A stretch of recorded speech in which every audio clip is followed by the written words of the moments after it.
नमस्कार प्यारे बच्चों, आज की डिजिटल क्लास में आप सबका स्वागत है। आज के वीडियो में हम सीखेंगे कक्षा 7 हिंदी का घरे सीखिए जो आवृत्ति है उसका अंक नंबर 3 है। उसमें हिंदी विषय में जो भी स्वाध्याय है वो हम सीखने वाले हैं। यहाँ स्वाध्याय में सबसे पहला है हिंद देश के निवासी। तो प्रवृत्ति 1 है चलो भारत को जाने। नीचे आपको भारत के अलग अलग राज्यों के लोगों की वेशभूषाएं दी गई है।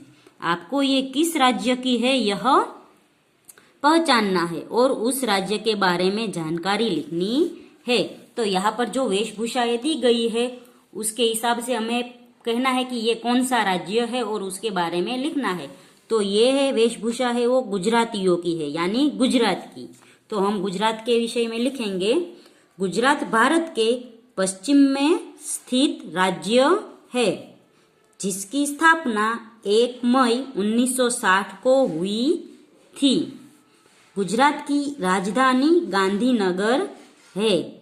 गुजराती गुजरात की राज्य भाषा है।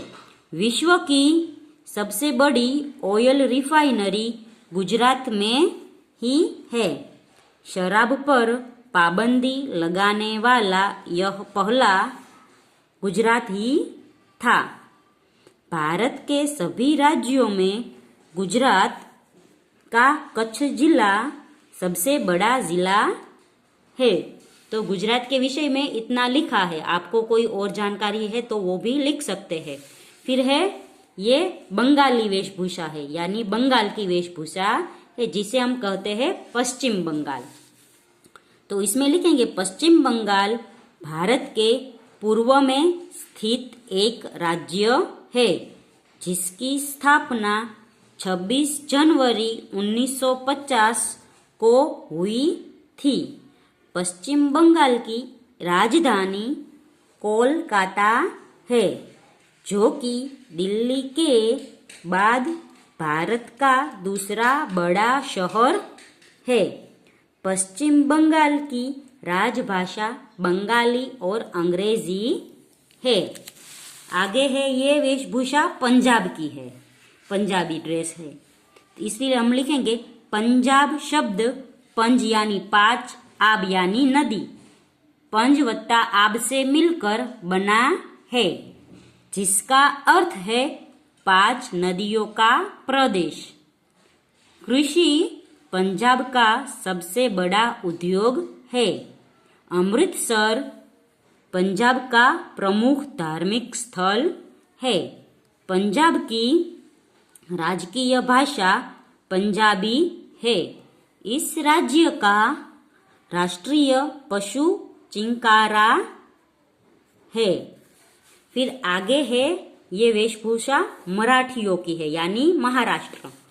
तो इसमें लिखेंगे महाराष्ट्र भारत की पश्चिम दिशा में स्थित राज्य है जिसकी स्थापना 1 मई 1960 को हुई थी।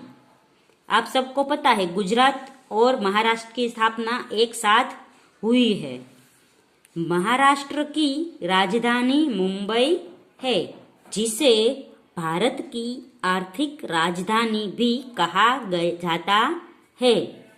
एशिया की सबसे पहली ट्रेन मुंबई से ठाणे के बीच शुरू हुई थी। मराठी यहाँ की राजकीय भाषा है। फिर आगे है ओडिशा। तो ओडिशा राज्य भारत के पूर्वी तट पर स्थित है।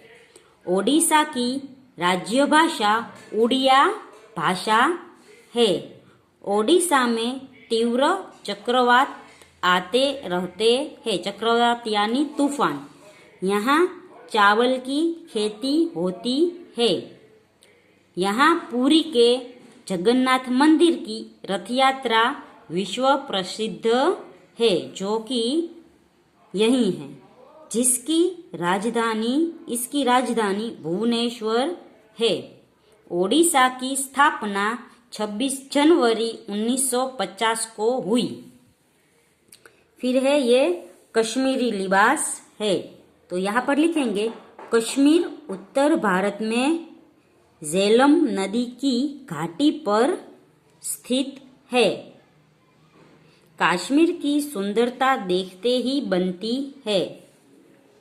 कश्मीर के लोगों को कश्मीरी पंडित कहा जाता है। यहाँ पर खाने के बाद फिरनी एक मिठाई का नाम है, दी जाती है। यहाँ केसर की खेती की जाती है। एशिया का सबसे बड़ा तालाब वुलर तालाब यही है। कश्मीर की पश्मीना शॉल पूरे विश्व में प्रसिद्ध है और इनका निर्यात किया जाता है। आगे है पुनरावर्तन। इसमें प्रवृत्ति एक है, निम्नलिखित परिच्छेद का सुलेखन करें। तो ये परिच्छेद दिया गया है, इसका सुलेखन यानी इसे अच्छे अक्षरों में यहाँ पर लिखना है। फिर आगे प्रवृत्ति 2 है, संज्ञा पहचानिए। तो हमने पहले भी समझा था कि संज्ञा है जो हम नाम कहते हैं, कोई वस्तु, व्यक्ति, पदार्थ, किसी का भी नाम है उसे हम संज्ञा कहते हैं, जिससे हम उस वस्तु, व्यक्ति और पदार्थ को पहचान सके। निम्नलिखित संवाद को ध्यान से पढ़े और व्यक्तिवाचक संज्ञा पहचाने और लिखे। तो यह संवाद है वो हमें पढ़ना है और व्यक्तिवाचक संज्ञा है वो हमें लिखनी है। अनुज, माँ मुझे बहुत भूख लग रही है, आप मैकडॉनल्ड का बर्गर मंगा दो। तो अनुज है वो व्यक्तिवाचक संज्ञा है। फिर मैकडॉनल्ड है वो भी एक संज्ञा है और बर्गर है वो भी एक संज्ञा है। तो हम तीनों लिखेंगे। फिर आगे है माँ, अनुज कल तुमने पिज्जा खाया था। तो पिज्जा है वो भी एक संज्ञा है। और सुबह मैगी, तो मैगी भी एक संज्ञा है। तुम्हें कितनी बार समझाया कि यह कूड़ा अर्थात जंक फूड है, इसे नहीं खाना चाहिए। तो अनुज कहता है माँ पिज्जा तो कल अक्षत है वो भी एक नाम है, यानी यहाँ आएगा, के जन्मदिन की पार्टी में खाया था और मैगी भैया के ने बनाई थी। माँ पर गया तो तुम्हारे पेट में ना, नुकसान तो तुम्हारा हुआ ना। जानते हो ये सब चीजें दिल को तो कमजोर करती है, साथ ही शरीर को मोटा करती है और न जाने कितनी बीमारियों को जन्म देती है। तुम अपने शरीर को ऐसा करना चाहोगे? अनुज कहता है सॉरी माँ, अब से मैं जंक फूड नहीं केवल सब्जियां खाऊंगा। माँ शाबाश मेरा अक्लमंद बेटा। तो व्यक्तिवाचक संज्ञा यहाँ आया अनुज, मैकडॉनल्ड, बर्गर, पिज्जा, मैगी और अक्षत। आगे का प्रश्न है मुहावरे का अर्थ देकर वाक्य में प्रयोग करें। तो पहला मुहावरा है मार खा जाना, यानी व्यापार में नुकसान होना। तो लाखा बंजारे को एक बार व्यापार में मार खानी पड़ी। फिर दूसरा वाक्य है, शब्द है कोई चारा न होना, यानी कोई दूसरा उपाय न होना। तो लाखा को अपने कुत्ते को गिरवी रखने के अलावा कोई चारा न था। फिर तीसरा है आव देखा न ताव, यानी बिना सोचे समझे करना। तो लाखा ने आव देखा न ताव कुत्ते को जोर से एक लठ मारी या कुत्ते को मारना शुरू कर दिया। तो लाखा ने आव देखा ना ताव कुत्ते को मारना शुरू कर दिया।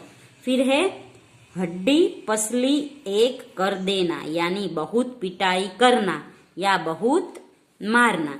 तो लाखा ने कुत्ते की हड्डी पसली एक कर दी। फिर आगे है निम्नलिखित शब्दों के समानार्थी शब्द को योग्य जोड़ियों में जोड़े। तो यहाँ शब्द है और यहाँ समानार्थी शब्द है, हमें जोड़ना है। तो अतिथि यानी मेहमान, अरण्य यानी जंगल, आज्ञा यानी आदेश, अनुपम यानी निराला। फिर है अहंकार यानी घमंड, आनंद यानी हर्ष और अनाज यानी धान्य।